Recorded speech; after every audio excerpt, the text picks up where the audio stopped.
Welcome back to my channel. ఈరోజు మనం చాలా సింపుల్గా అండ్ చాలా టేస్టీగా ఉండే చికెన్ ఫ్రై చేసుకుందాం. దీనికోసం మనం ముందుగా ఒక 750 గ్రామ్స్ వరకు చికెన్ తీసుకొని నీట్గా 1-2 టైమ్స్ అలా వాష్ చేసుకొని పక్కన పెట్టుకోవాలి. ఇప్పుడు ఒక 2 ఆనియన్స్ తీసుకొని చాలా చిన్నగా కట్ చేసుకోవాలి. మీ దగ్గర మిక్సీ ఆర్ గ్రైండర్ ఉంటే ఒకసారి లైట్గా పల్స్ చేసినా సరిపోతుంది, లేకపోతే చేతితోనే చిన్నగా చాప్ చేసుకోండి.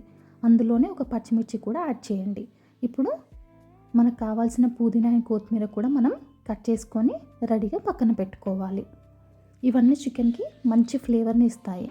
ఇప్పుడు స్టవ్ మీద కడాయి పెట్టుకొని సరిపడా ఆయిల్ వేసుకొని, ఆయిల్ హీట్ అయినాక జీలకర్ర అండ్ మనం కట్ చేసి పెట్టుకున్న ఆనియన్స్ కూడా వేసుకొని మంచిగా వేయించుకోవాలి.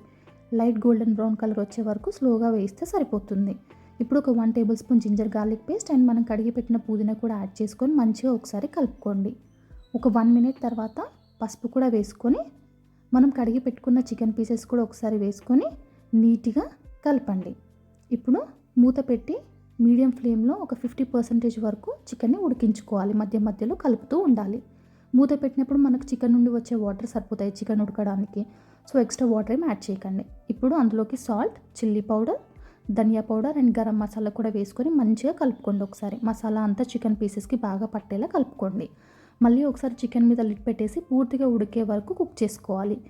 చికెన్ పీసెస్ మంచి కలర్కి మారి పూర్తిగా కుక్ అవుతాయి.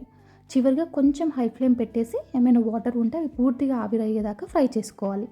లాస్ట్లో కొత్తిమీరతో గార్నిష్ చేసుకుంటే సరిపోతుంది. అంతే, simple and super tasty chicken fry ready.